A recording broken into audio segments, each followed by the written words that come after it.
Hi,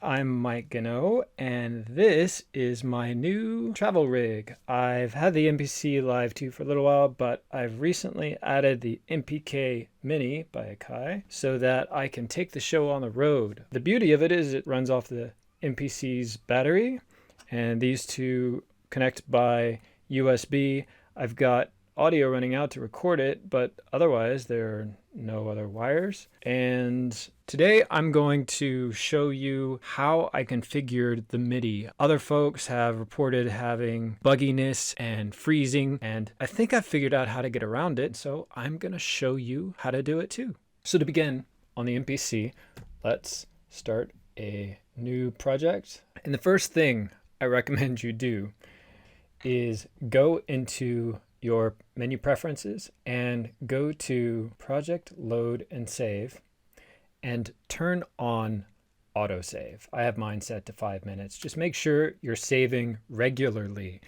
And the reason is because this process is buggy. So as you're getting all of your knobs and sliders and buttons set up, you don't want to have it freeze and you'll lose all of the work you've done from the last save. Now, the second step that I would recommend is going under Midi and coming down here and making sure that enable Midi ports when discovered is checked.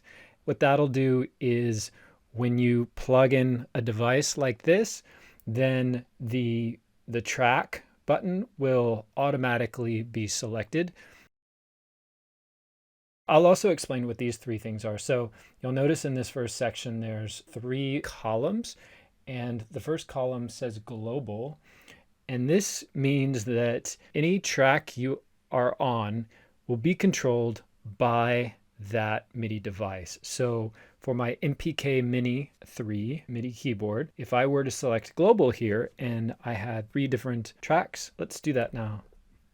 So I'm going to set up an instrument. What global does is if I have a second track with a different plugin, let's change it to the bass.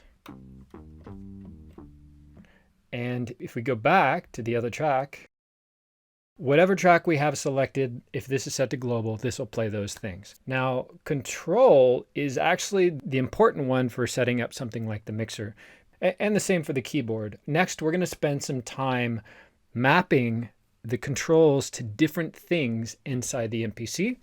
And in order to do that mapping, control must be selected. So you can see I've got control for the launch control highlighted, and I've got control for the MPK Midi keyboard highlighted. And the reason those are highlighted, even though I started a new project, is because we're in preferences, and preferences works across all of your projects, which is nice. When you set this stuff up, that's global across all projects. It's not a per project setting. So what track does, by the way, is it will ensure that if you go into the MIDI section, that in the ports box, sometimes those are hard to click, it shows up. You see how the MPK Midi Mini keyboard shows up in that list, but the other one doesn't. And that's because if we go into menu preferences, I've got tracks selected for the MPK Mini, but not for the Launch Control XL. So that's what those 3 columns are for. I'm not going to do any outputs because I'm not sending MIDI out to anything from the MPC. We're just going to focus on input for now. And that's the initial things you want to set up. Now, the next step, let's say I want to start setting up my mixers, and I'm going to demonstrate this by a couple sliders and a knob. So let's say I want to associate this first slider with the volume of track 1. So here I am looking at track 1, and I want to control that volume with this slider. How do I do that? Well, I will tell you. If you go to menu, and now you click on MIDI control, if you go to MIDI learn, you need to hit the plus, and this adds an entry. So for your mappings, you need to add an entry for each mapping. So I've just started my first mapping entry. And for them to work, by the way, there's a little global toggle here up at the top that's enable mapping. So you want to make sure that's on. Here's another thing that can trip some people up. I haven't got to the big one yet. We'll do that shortly. For volume on a MIDI track, you could set it here with MIDI track, but I found that doesn't work very well. It is better, I find, to go to Program and set your volumes there. This is actually setting like a audio volume, whereas the MIDI volume is setting it on a 1 to 128 scale. That just is finicky and not as clean as coming in and setting the full proper decibel volume on the program, which then lets you, for example, go above 0. It works like you would expect a mixer volume to work. I'll show you shortly. So we've selected the program we want, and this is the whatever's in that first track. And then we, in fact, here, I think it's better, it's electric. Another best practice is to just get in the habit of naming your track and naming the program the same thing, unless you get fancy with, like I said, with same program in multiple tracks. I don't tend to do that. So electric, electric, electric. Now, when I go to MIDI control, it says electric. Okay, I know what I'm modifying. The program is electric. So source, we've selected the thing that we want to change. Target, what parameter on that thing do we want to change or control? So target of that program is going to fall in the mixer. Now, what's interesting here is you can scroll through everything on the list, and it's actually hot tip volume is the first thing, so it's faster to just scroll. But if you click, or if you click on the screen, it organizes that long list into categories. So for other things you'll see, like once I'm going to demo insert effects, you'll want to come in this way because it's faster than scrolling through what's really a huge flat list. But for volume, for setting the mixer, it's faster to just do volume this way. So the first step, click plus, add a row. Second step, choose the program. You could choose the track, but I prefer the program. Third step, choose the parameter and scroll to it. Now, this is where you've got to be really careful. This is where things can start to freeze if you forget this. And I imagine there's a good chance you're going to forget this anyway, because especially when you're doing something with so many controls, you get in a flow, you're doing this, do this, and then you forget the step and things freeze. That's why you have autosave. So here's the tricky thing. The next thing you want to do with an external MIDI controller is click Learn so that you can move something and it learns what you're doing. So I'm going to do that now. Learn up here at the top. And then I'm going to move this, and you see how that said absolute CC? I think you can do relative CC. I'm not going to go into what all those things are. It's in the manual. And it's picking up the channel of this device, 2, and it's picking up the CC, the number of this CC, which is 77. So that's what just happened. It's assigned it to that. Great. And you're done for that control. Now I can go out and control that thing. But wait, before you do that, here's the thing you have to do. Unclick Learn. That is what I think is screwing me up and potentially other people. If you leave Learn on and then you go out and do things and come back, something about it still tends to bug out and freeze. So again, just make sure you unclick the Learn. I've found if I'm staying in here and I'm just adding a bunch of rows, I can leave Learn on. But if you're going to leave this screen, turn Learn off. So it's off. I'm safe to leave. I'm going to come back here to the main screen and just demonstrate. If you come into your mix, then you can know that you're bringing that volume down and it tends to work. Hey, if you're finding this useful, I would love it if you could click the like button. Thanks. So that's how I've been setting my things up. And then just to demonstrate for the second one, the second track, we're going to name everything the same. Bass. bass. And now if we come in here to MIDI control, we're going to add another entry. We're going to click because we need to come down to program. We're not just accessing the list, bass.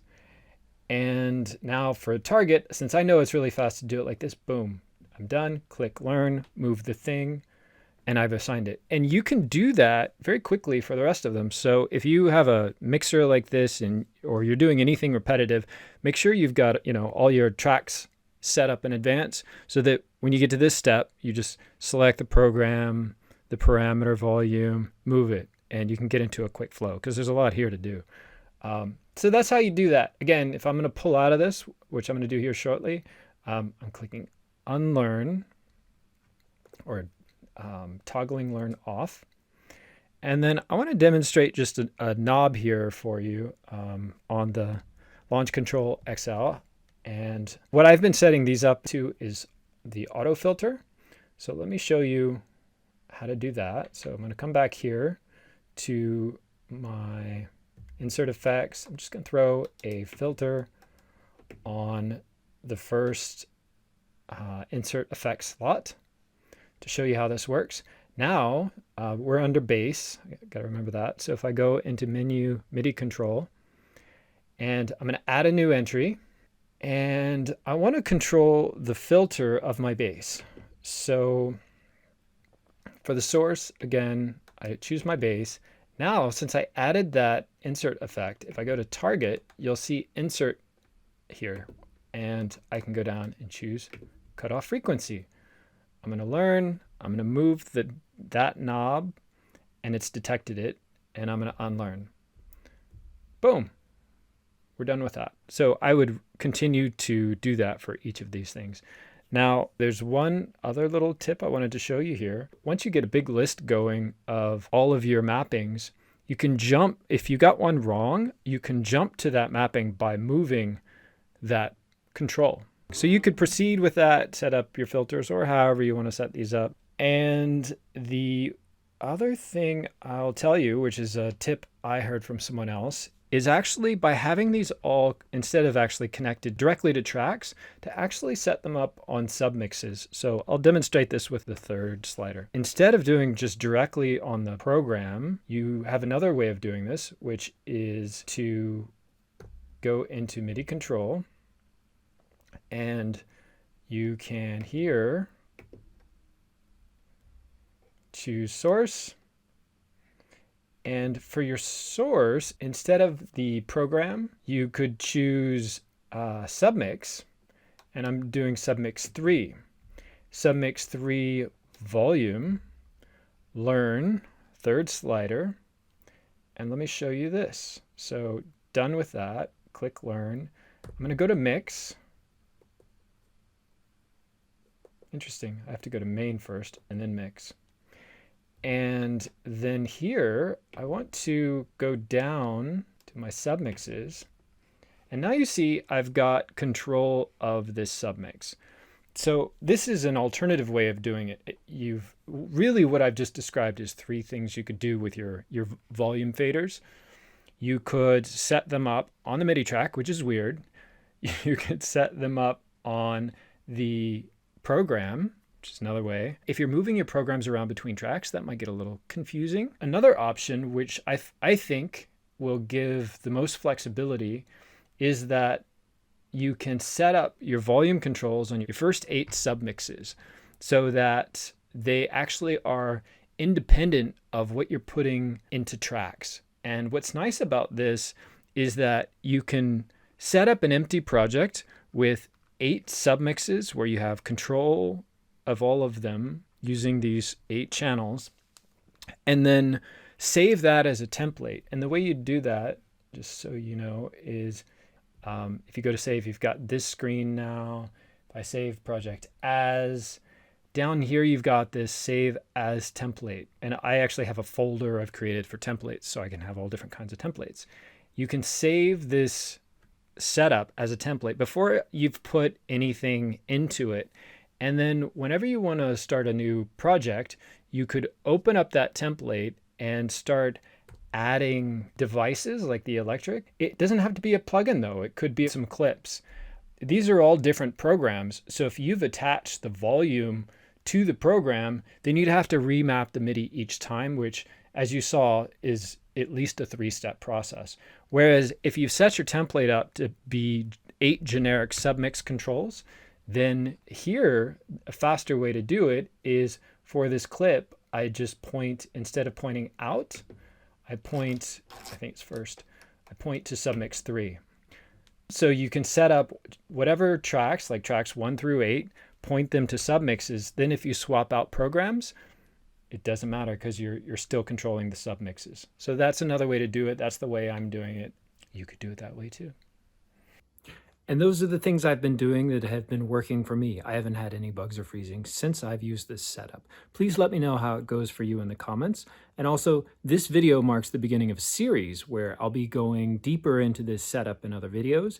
In the next one, for example, I'll be covering the MPK Mini and talking about effective ways to switch between instruments on the MPC using just the MPK Mini. Stay tuned for that. The video link will appear here once that video is released. Subscribe if you'd like to stay connected, and may the groove be with you.